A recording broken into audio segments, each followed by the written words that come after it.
Well guys, today is the day. We are finally building and assembling my sleeved K20 for my all-wheel drive Honda build. Now this is my first time ever building and assembling a motor, so it's safe to say that I am quite nervous for today's video, but everything should go to plan. I believe I have everything needed to get this job done, but I'll give you guys a quick little walkthrough on what we're building. Now, the motor that we are running in my Honda build is a K20. This is a block over from Remmy Racing. This is a full sleeved block. Crank we are running is actually a stock K20 crank. These things are beefy and strong. This is gonna be able to hold all the power that we need, but I did send this out to our machine shop. We got it polished, made sure everything was balanced. This thing is good to go. For our pistons, we are using CP pistons. These are oversized. These are 86.5 mil pistons. We did make sure, and we got this block bored and honed for those pistons, but yeah, those are the pistons we are running. And then for our rods, these are from BC, Brian Crower. These are their H-beam rods, H-beam plus rods with 625 rod bolts. So these are gonna be able to handle all of the torque and power we throw at it. Should mention that the tools that we are going to be using building this motor, for starters, we have our ARP rod stretch bolt tool. We have our Midatoyo, I don't know if I pronounced that right, micrometers, along with our bore gauge. So these are gonna be the tools to make sure that we get everything measured out. A very crucial thing to do now is make sure that you are doing everything in the proper order. So right now we have the block laid out as cylinder 1, 2, 3, and 4. We have the crank positioned as 1, 2, 3, and 4. So we're gonna go ahead and open up our notebook, and we are going to be writing every measurement down in the proper order. That way we don't get cylinders mixed up. Granted, it shouldn't matter. All of the clearances should be right around the same, but in case there is any variance, it is going to be good to have it written down. All right, well, off camera, I went ahead and started playing with measuring this thing out to try to get a better understanding with this. I've made about a dozen phone calls to my buddy Tanner Smedia. Huge thank you to you for answering all my questions and helping me get this built here. So now what we're gonna go ahead and do, now that I have kind of an understanding of what to do, we're gonna go ahead and not only measure our mains, but also go through and measure our rod. And then we're gonna go ahead and of course, write all of those measurements down on paper. I did go ahead and take the first measurement from main 1. I got 0.1 or 0.164. We're gonna go ahead and just do this again, make sure. It should be pretty spot on, but I would rather be safe than sorry. Our first measurement for main 1, it was pretty spot on. It has a few, I don't even know, 100 thou difference now, but we got 0.1644. So we're gonna go ahead and write that down on main 1.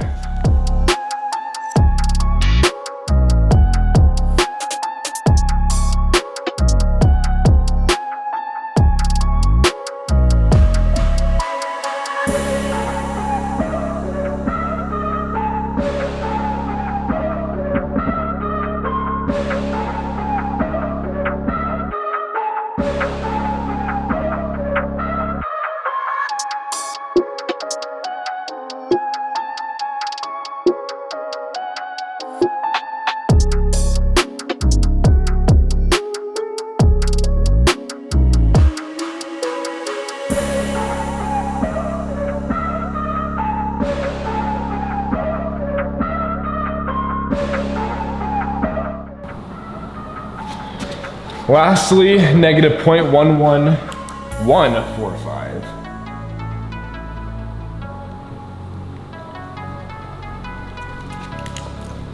And there we go. Just like that, our crank is now measured out. Well, here we go. Here's all of our main measurements and then our rod. All of these are pretty spot on. Obviously, I don't think we'll be able to really tell until we get our bearing measurements, but they're all within 100 thou difference. I believe that's the correct terminology here, but they're all pretty close. Our rods are very close, 45, 55, 50, and then 45 again. There's more variance in the mainland here, but I think it's still gonna be pretty perfect. With the crank measured out, we can go ahead and push that off to the side. Same with micrometers. Get this block flipped around, take off the girdle, and then we can go ahead and toss in our mainland bearings. Get that measured out. We're gonna go ahead and start with our standard size. One of these boxes. Yes, no, those are, nope. We're gonna go ahead and toss in our standard size. We have standard and oversized. go ahead and measure this thing out with standards first. It should line up pretty perfect, but if not, we do have the oversized. So let's go ahead and unbolt that girdle, flip it around, and get those new bearings placed in.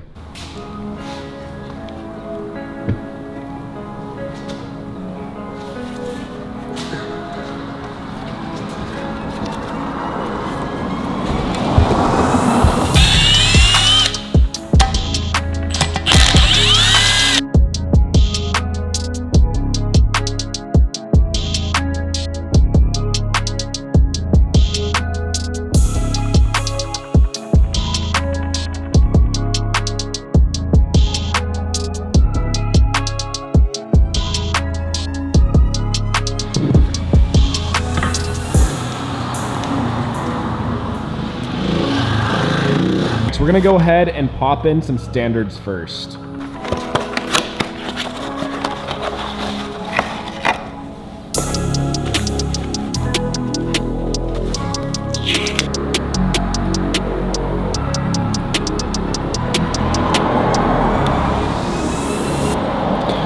First,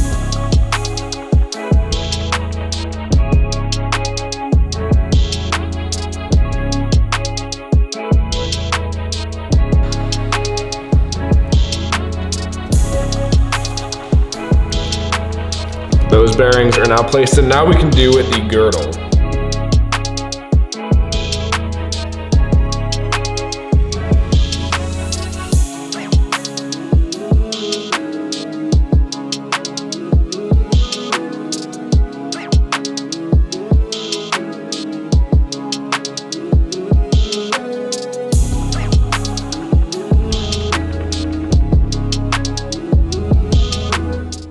All right, well, we have our thrust washers here. The way that these get installed, you'll see that there's 2 oil grooves on one side, flat on the other side. You wanna make sure you have the flat surface against here, and the grooved spot is what is going to face the crank. To keep these in, we're gonna go ahead and put a tad bit of assembly lube on here. That way it'll stick, or else it will just, as you guys can see here. Oh wait, that's staying. It'll fall out. So we're just gonna go ahead and tack a little bit of assembly lube on here. That way this doesn't go anywhere. And we'll do the same on the other side. I don't actually truthfully know if these thrust washers need to be installed for clearances, but I'd rather be safe than sorry here.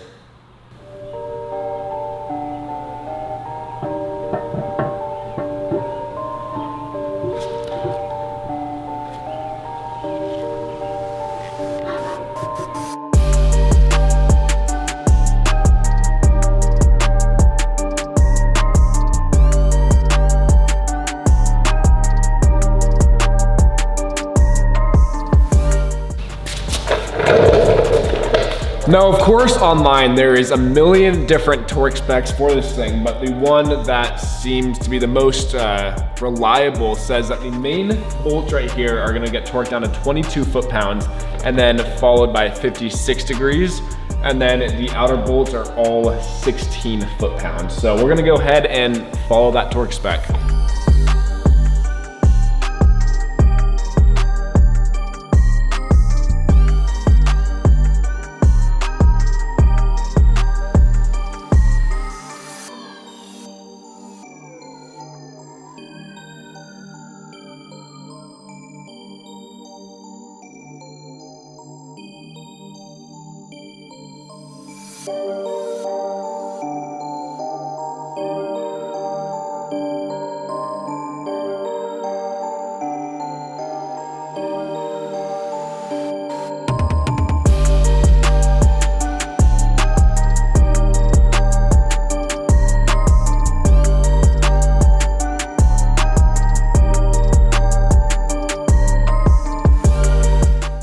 All right, now with all of this bolted back together to spec, we can now open up our set of bore gauge. We'll have to look at the spec sheet, figure out which needle we need, but we'll use this fancy tool to measure out the inside diameter to get our spec, write it down, do some math, and figure out if standard size is gonna work for us or if we need a mix of oversized. But yeah, soon enough, we'll have to do a little bit of math, like going back to school here, and then go from there. All right, guys, it is now the next day. Last night, I started going through and measuring out my mains. I called Tanner yet again, who helped me set up how to use my bore gauge, set up my micrometer properly to use the bore gauge, to start getting our measurements, and what I found is kind of concerning. Granted, I am very new to using a set of micrometers, bore gauge, and if you have any variance, if you are not like skillful at this, if this isn't perfectly straight, you can have like a thou difference in your reading. But I went through and measured 4 or 5 times last night, and I kept getting the same results. Now, in just a minute here, I'll show you guys the whole process on how to set up your mics, your bore gauge to get your tolerance readings. But for right now, I want to go through and show you guys the clearances that I got. So on main 1, I got 3.5 thou all the way up to 4.5 thou. Most of them were 3.5, and then we have a 4 thou and then a 4.5 thou. Now there's 2 things that can really be happening right now. One is the block is warped, damaged, and the main line is just off. That's not as likely as I am just measuring this improperly. Granted, I did do this 4 or 5 times last night off camera to try to get a more accurate reading. Every single time, we are getting results very similar to this. We remeasured the crank multiple times. We remeasured with the bore gauge the clearances and tolerance inside, and we were getting the same result every time. So a huge shout out to our local machine shop, Gibson Performance. They're the people that got my block and got it bored and honed, did my crank polishing. They did all my machine work, including my head. I gave them a call to see what's going on, if they have any recommendations. They just told me to bring down the block and crank. They're gonna go ahead and mic it out and measure it out for me, just to verify that I'm not measuring this improperly. They did not have to do that, so huge shout out to them, because truthfully, I'm kind of stuck at what to do right now. Now I'll kind of walk you guys through how to set up your bore gauge micrometer to measure out your clearances. So firstly, you are going to obviously need a bore gauge. I use the brand Midatoyo. I've heard good things about this. This is what everyone recommended me to buy. It's going to come in a case like this, and you're going to have many needles and washers. On the top of each chart, it is going to have a model number with a range of your bore gauge.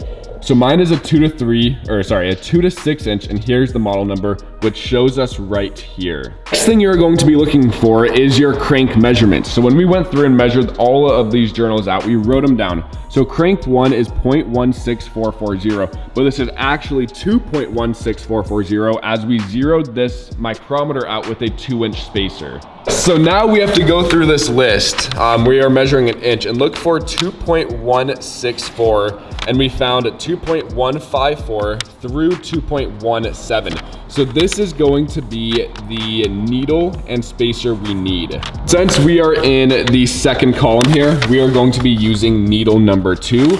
And then it requires a 0.02 washer, which we have found from right here. With this put together, we can go ahead and set that down, and we need to make our way over to our micrometer. So on our micrometer, we have 0.16430, and we make our way over to our crank journal 5, 0.16430. The reason I have that reading in is because I was measuring out the 5th journal last night, so we have that already set up. All right, so with our crank measurement on our micrometer, we're gonna go ahead and put in the bore gauge in the center and make sure that this thing is vertical. Now, holding this thing vertical, this is where the challenging fun part is. You have to zero out the gauge on here by twisting this nozzle here. Okay, there we go. We now have the gauge zeroed out. So now that we have the bore gauge all measured out and ready for main 5, we can go ahead and measure that out. I did go ahead and write 1, 2, 3, 4, and 5. That way, if I have this block oriented and done in a ton of different directions, we'll always know which one is our proper one.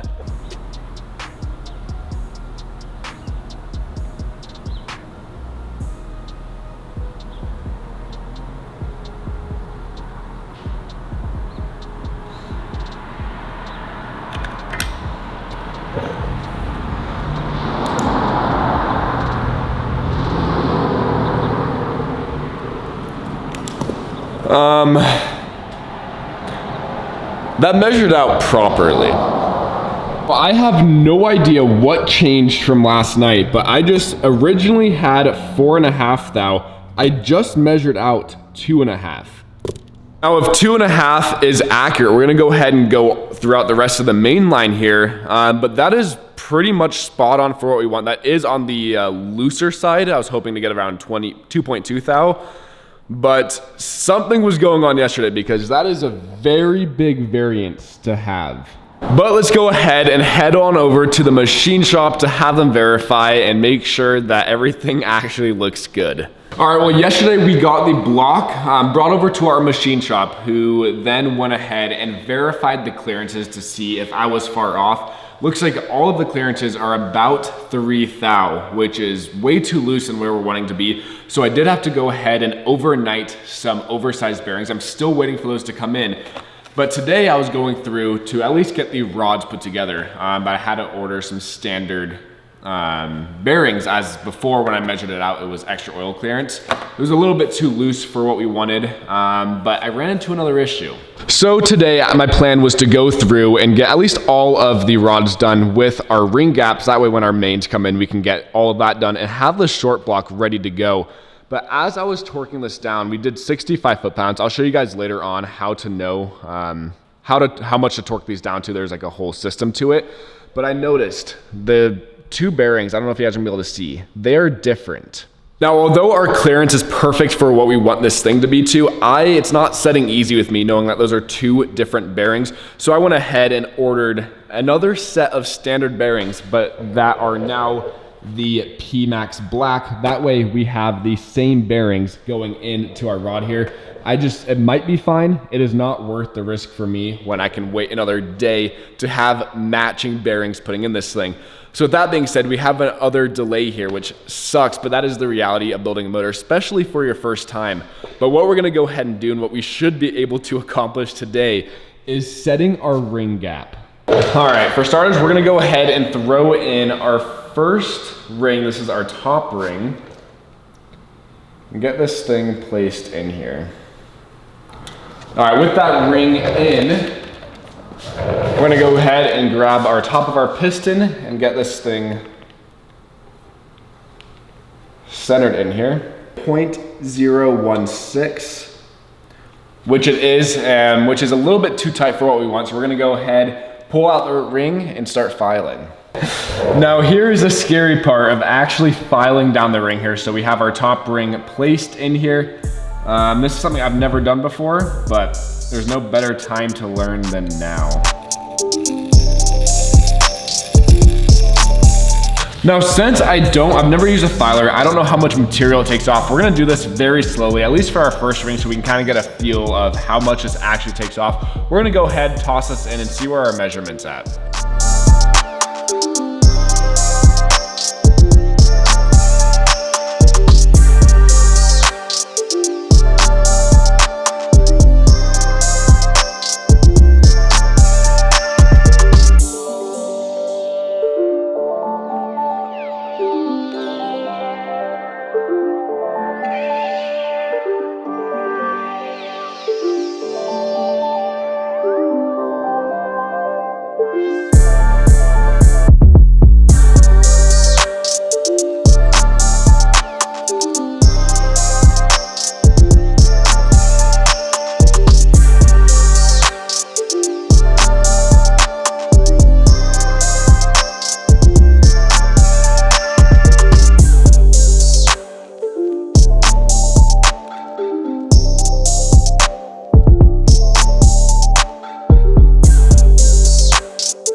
Well, here we go. Our bearings just showed up. This has been like a 5-day ordeal now, but let's go ahead, pop off the girdle, get the new main bearings placed in, measure this out one more time, make sure it's all good, and then we have everything ready to put this thing together.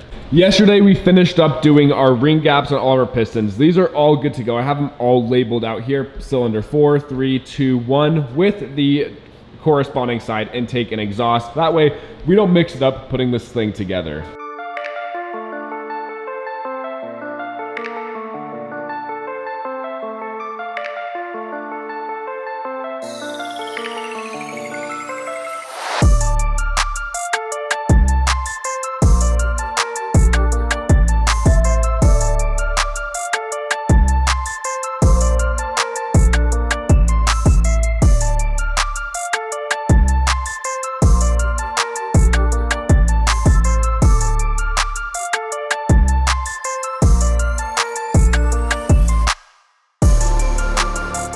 All right, and there we go. The oversized bearings are now placed in. All of the bolts are torqued to spec. Now we can go through and measure these out.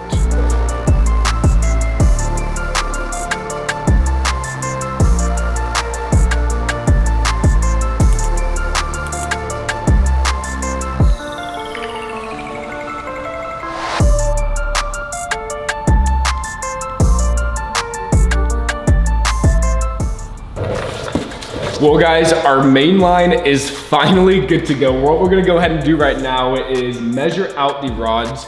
I know that they're gonna be good, but I wanna go ahead and throw the proper bearings in it that actually match each other. We're gonna go ahead and measure all of those one more time just to be safe, and then we can finally bolt up our rotating assembly.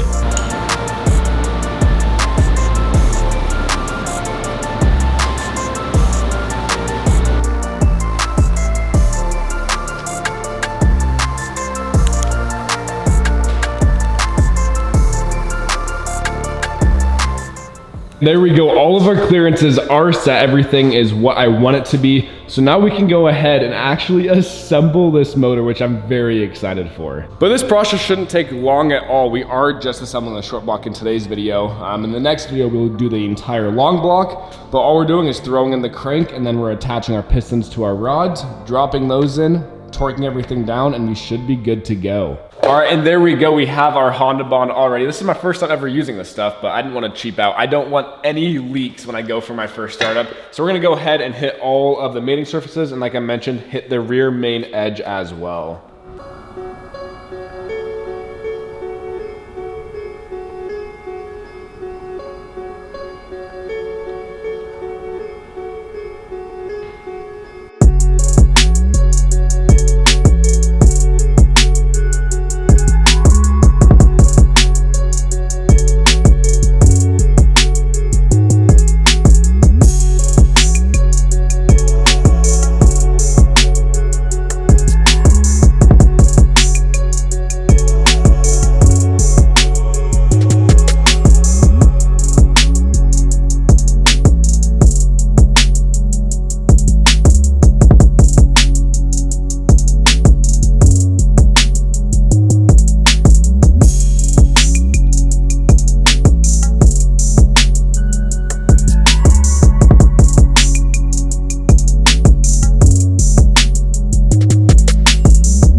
Subaru ones are easy. You literally use like needle nose. The cylinder walls, that's kind of a lot.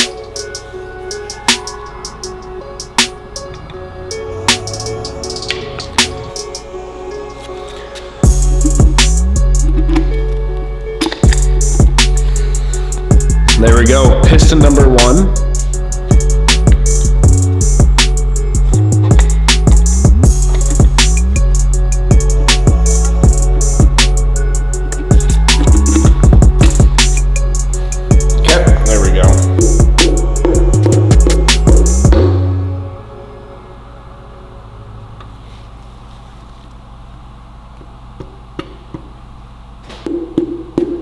What I'm doing right now too is I'm reaching underneath, grabbing the cap, making sure that it goes in smoothly on the crank. Last thing I want to do is damage a bearing installing this, or the crank for that matter. All right, now we can flip this thing over. And there we go, cylinder 1 and 4, and we can go ahead and toss on the caps, making sure that we have them in the right orientation here, where that'd be a crappy thing to get that switched up. So we're gonna double check, make sure that we put these in the right orientation. But let's go ahead, throw on those caps. Make sure that we match up our tangs. And then drop that in. And then there's also marking on the side of the rods as well to ensure that you're putting this on correctly. We are also going to use some ARP Ultra Torque lube on these. It's a lot easier torquing these inside with them on the crank.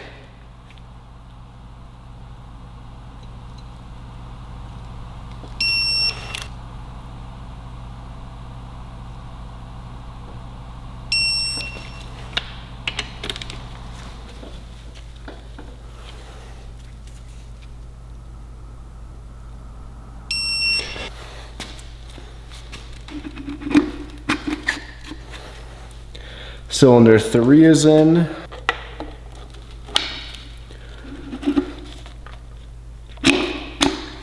All right. Now we can compress these all the way down.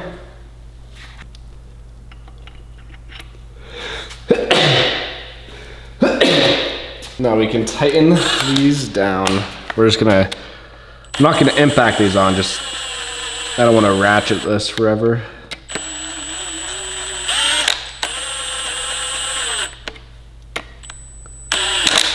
Okay.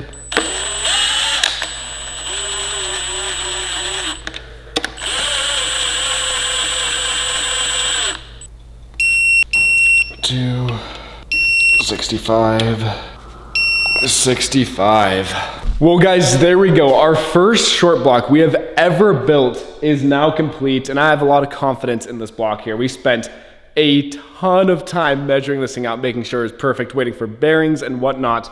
But this is so damn rewarding. I'll go ahead and flip this around so you guys can see the pistons all nice in here. Also, I used an excessive amount of lube, but I'd rather use more than not enough here. This motor shouldn't have any dry issues. Let's go ahead and flip old girl around. I am actually quite speechless right now. This is so cool. I wish I was more enthusiastic right now. I am so tired. It is almost 10 o'clock at night now. I ran into a few issues off camera, but we got it all fixed.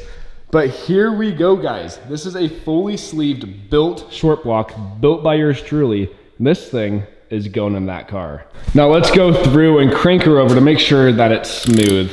Oh my goodness, dude. This thing turns over with ease. And well, boys, I think that is going to wrap it up in today's video. We accomplished what I wanted in this video. Unfortunately, it took like 5 days to do this, waiting for bearings and whatnot. But you guys are gonna wanna make sure to stay tuned for the next video, as we are going to be dressing this short block into a complete dressed long block. I said that wrong, I'm very tired. And then also following, we are going to be putting together my PPG dog box for this car. That way, when we get this long block assembled, we can get the trans attached and then dropped into this car. It needs to go back to fab for a turbo kit, and then we have to start wiring this chassis. I wanted this car done by the end of this month, and we are running out of time very, very quickly, but we'll see what we can do.